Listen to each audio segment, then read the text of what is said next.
आज आपण बनवतोय व्हॅनिला मँगो मिल्कशेक। इथे एक मी हापूस आंबा घेतलेला आहे, तो असा कट करून आपण त्याचा पल्प काढून घेणार आहोत। बघा, अशा पद्धतीने कट देऊन घ्यायचा म्हणजे पटकन असा पल्प निघून येतो। खूप छान असा कट केलेला आहे, इथे तुम्ही बघू शकता। आता त्यानंतर आपल्याला एका मिक्सरच्या भांड्यामध्ये हा पल्प सगळा घालून घ्यायचा आहे। आता पल्प नंतर यामध्ये आपल्याला 1.5 कप थंड दूध घालायचं आहे।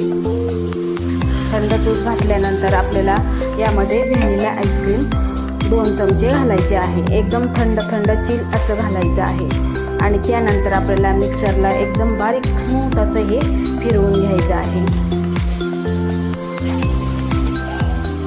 तर फिरवल्यानंतर तुम्ही इथे बघू शकता आपलं व्हॅनिला मँगो मिल्कशेक इथे तयार झालेला आहे। आता यावर आपण गार्निशिंगसाठी थोडासा पिस्ता घालणार आहे।